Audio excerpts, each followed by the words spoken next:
I don't know how much I should share, but whatever. I mean, I'm okay. I'm really a loudmouth, so you know that these companies did way too much, tried to do way too much, and because of it, they aren't successful at all those businesses. I mean, if you look at MySpace or Yahoo on the social side, they never have done anything successful there, and they shut down products because of it. MySpace tried to get into all these markets from like classifieds to local, like which makes no sense on the social side. Like you're not going to win in that sense. And I think that's what hurt the company over the long run was that they couldn't actually put a focus on the things that they needed to. And even when we tried to do that recently, it was too little, too late. So who's supposed to be making the focus then? I mean, is it coming from the top down? Is it coming from the product managers up, where they're saying, hey, let's not do classifieds. Let's just focus on what we're good at. Who should be making that decision in that case? That's a good question. I don't know if I think it should be like the actual like I think that's up to execs and management to actually like. I mean, people are going to come to you all the time and be like I did this at MySpace. It's like we should be doing this and we should do an answers product and we should do that and like. I think it's up to executives to say yes, it's a good idea or no, or look at the data and understand whether it's important to the business overall or not.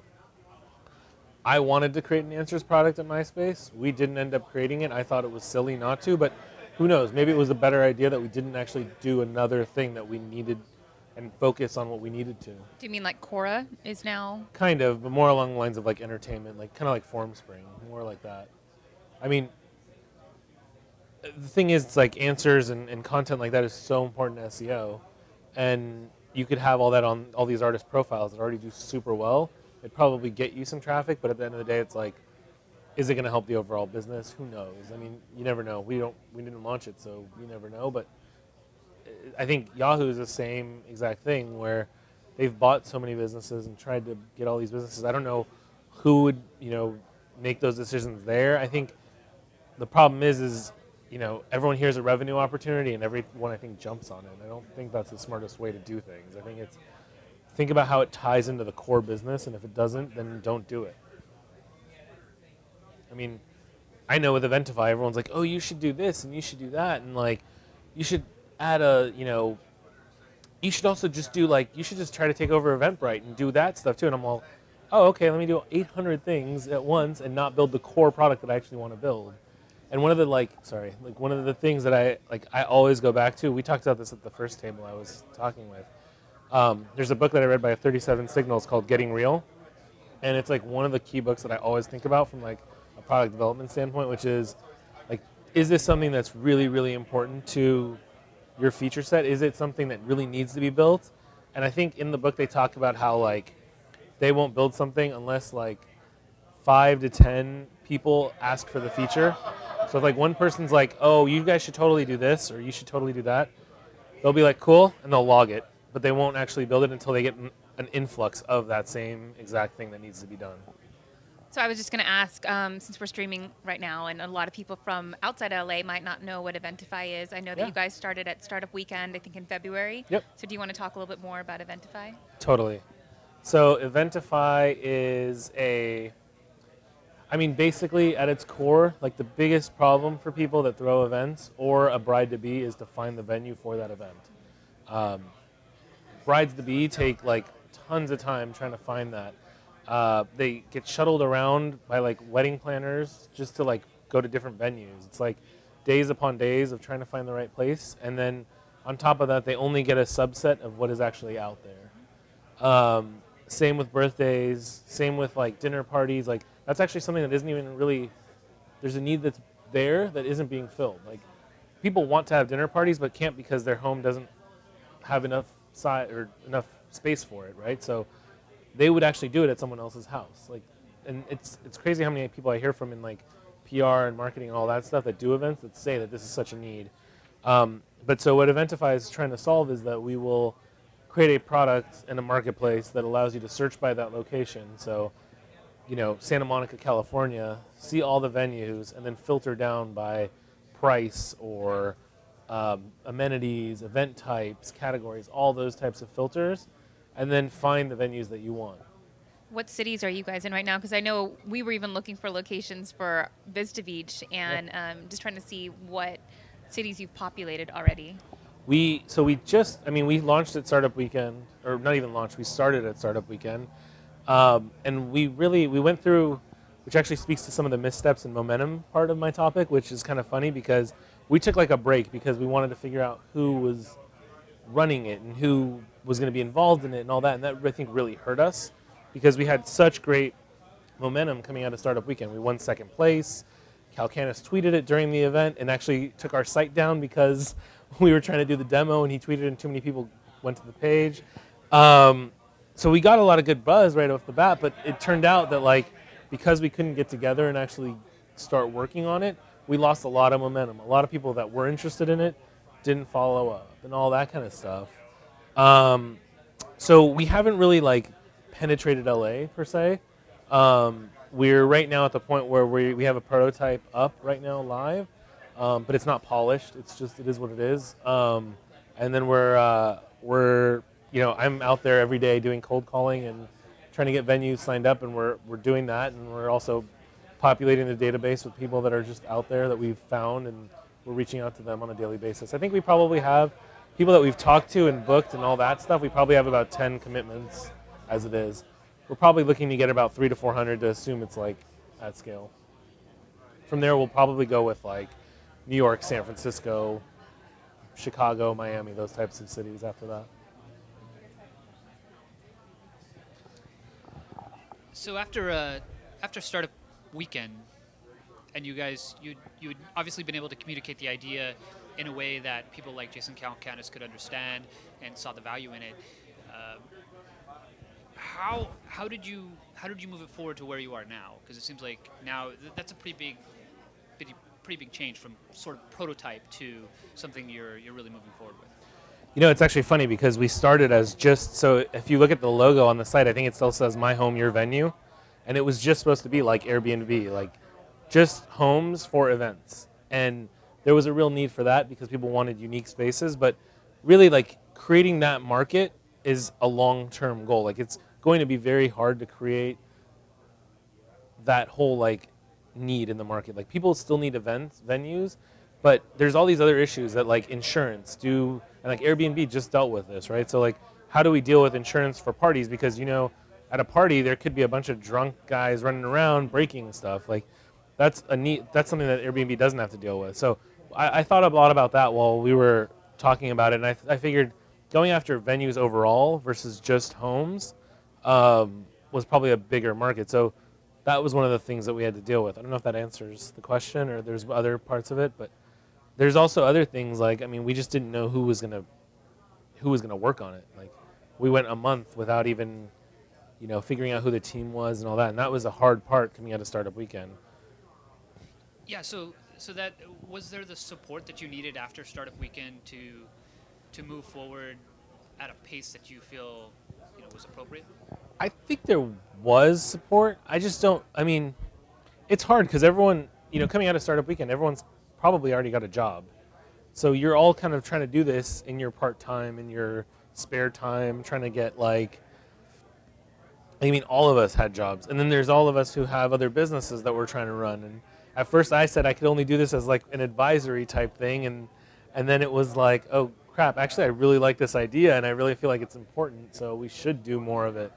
But again, like I'm even at fault when it comes to that momentum stuff. Like, if I would have just been gung ho about it, I think maybe the team would have been more as well. Like, it wasn't even in my idea, and I was kind of taking a back seat, but. I don't know. I think really like putting a line in the sand and saying we're going to do this or we're not going to do this is really important, because otherwise you sit in this limbo phase, and I think that also causes culture issues on the team, and I think we sat in that phase for too long. Just something I learned from future. I think it's on.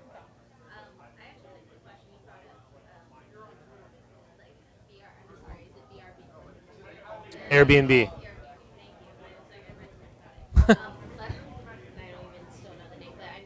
Speaking of like. Is there a challenge to where people actually want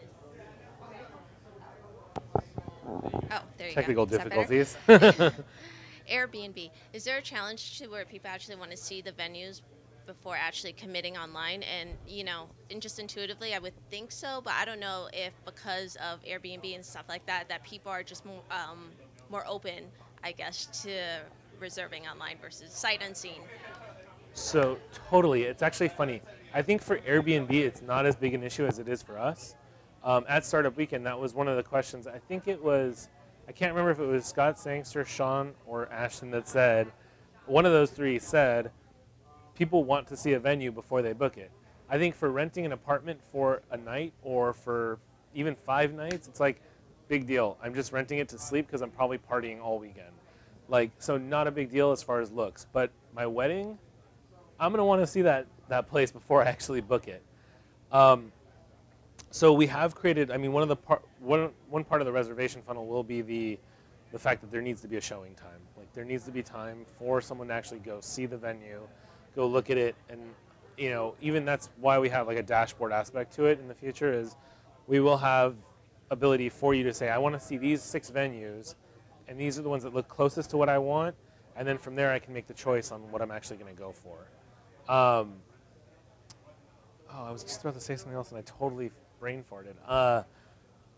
Man, I don't know. I mean, yeah, I think that it's actually a big part of it, and we know that just because brides, I mean, no bride is just going to be like, yeah, I want this venue. Now I remember. Okay, I was just talking until I remembered. But that said, I think that over time, what we'll start to see is people will start to be like, yeah, I'm going to have a dinner party. This looks cool. There's some really high-res photos. There might even be a video tour of the place. This looks good enough, and I'll just book it right now. It's only, you know, a couple $100. Right. Versus a wedding, which is like 5,000 or 10,000. That's a huge commitment. So I think there will be over time people that are just like, no big deal. I'll book this online, and if it works, it works. If it doesn't, it doesn't. That's what reviews are for. Well, and actually, and that just... Yeah. What, just for people who are listening in, Jennifer had mentioned if the rating and reviews will take care of that, and that's totally true. And that just actually reminded me of a second question. It seems like that there's some overlap with, you know, like restaurants.com and like other reservation type things. Yeah. And, you know, I could see that really sort of, you know, being within your competitive space, even though your scope is much broader. So how is that being addressed? So I mean, restaurants.com, do they do like, because we're just focusing on venues. So venues for events, not so much booking like Open Table. We don't want to compete with Open Table. That's the one that I was thinking about. Yeah. That. Okay. So we don't want to compete with Open Table, but you can assume that we will probably do similar things that Open Table is doing. Because we're not going to try to, like, we don't want to compete in the space of 4 people for dinner at Piccolo in Venice. We're going after things like birthday party at, I don't know, gosh, I'm trying to think, some cool mansion in Malibu, or birthday party at a cool venue space, corporate event party at, oh man, there's a place in Culver City that I was just looking at for an event that I might try to do, but there's all these types of places that, like, I think is a much different model that we're going after. And even like this space, the Huntley, for corporate events or conventions and stuff like that. So I know one of the things in the agenda said that you were going to talk about scaling up marketing programs and using marketing. So if you could talk about the marketing plans maybe for Eventify or maybe some successes in the past, your experience of what's worked viral, is it very blatant online marketing programs, what's worked for you? Yeah, I'm going to turn this way so I'm not. I don't know if I want to really share all the marketing plans for Eventify just because of the stage we're at, and there's competitors out there. But I will talk about some stuff that I've done in the past that really, really works. So I was at Bill Shrink for 6 months. It's a startup, and it's all about being lean and trying to do as much as you can on the cheap. And honestly, on the tables inside, we talked about it twice, was creating cool content that will help your overall strategy. For me, whenever I do any sort of marketing program, I will not do anything that won't have some sort of ancillary benefit to another or a second order effect on another. So if I create infographics, I'm not just creating an infographic to create it and push it. I'm creating it because not only will it be cool content that will be shared, but we can share it via PR and like, content marketing and blogger outreach type efforts. Or we can use that to help our SEO efforts by creating embed codes and stuff like that. So like I think the key for like scaling up online marketing really is to think about how everything touches another thing. Like how can we leverage our content marketing to help SEO and email? How can we leverage email to help our SEO? How do we use SEM to do conversion optimization on pages that we're going to use long term for SEO? I think that's the key to everything that we do that I do online marketing wise. From an SEO standpoint and even like creating things on the cheap, one of my favorite things to use is Odesk. I love Odesk because I basically go on there and find researchers in Philippines or India and that are doing things for $1.50 an hour. They're like the research on articles like 10 awesome venues in Los Angeles. That's a totally crude example, but like those guys can do that research and they like doing that research and they do it better than some people I've actually seen in the US. And on top of that, your writers don't actually want to do that research. They want to focus on the creative aspects, the fun aspects of creating the content. So rather than having them waste their time on mundane tasks, that is also costing you an order of a magnitude more, you can have these people doing that stuff. So I think just finding cheap ways to get things done and quick ways of getting things done is really important. Odesk is one of those. Interns is another. I'm trying to think of other ones, but yeah, I think that's really important. And like I said, I think it's really crucial to think about all those other things that will help out like each other. Last question. We have about 2 minutes left. Anyone? No questions? Really, guys? Am I that boring? No. Well, I know. We just had brownies. But can you There's still hear too me? many of them. Can you hear me? Okay. I was just going to say, in terms of content, so what has been the most successful for you? Infographics, video, mobile content, just straight Twitter tweets, retweeted over and over again? I don't think there's one that's like, honestly, I think it's just what is your business focusing on? That's another thing like that's really important, and I don't think people think about that. Like, will infographics help me? Maybe, yes. Is video going to help me? Like, I don't think people think about that. They just hear about the new fad. Mm-hmm. Oh man, there's a post. I think my buddy Chris, he actually wrote this post called, I think it's like shiny new object syndrome, and we all have it. Like we see these cool things out there, and these awesome like new tools that everyone builds and all that stuff, and it's like, let me jump on it, let me use it for my marketing initiatives. And it's like, actually, is that going to help you? I think that's the best piece of feedback that I could tell anyone is. But I mean, when it comes to content, I think, what is your business? How can you create something cool and leverage that? There's a woman inside who's doing she creates fudge, and it's going to be impossible for her to rank for fudge within a year. It's a really generic term. It's probably very competitive, and she's a very small business. So she could probably do things like create video content, because there is universal search results. There are video results in the actual main results. Right. And she can probably get some traffic that way really quickly and cheap. Last question. San Francisco versus LA, which one has the better startups? I've been in both. I hate this question, honestly. I don't know if anyone saw me eye roll, but I hate that question because it's like, I don't think there is one that has better startups.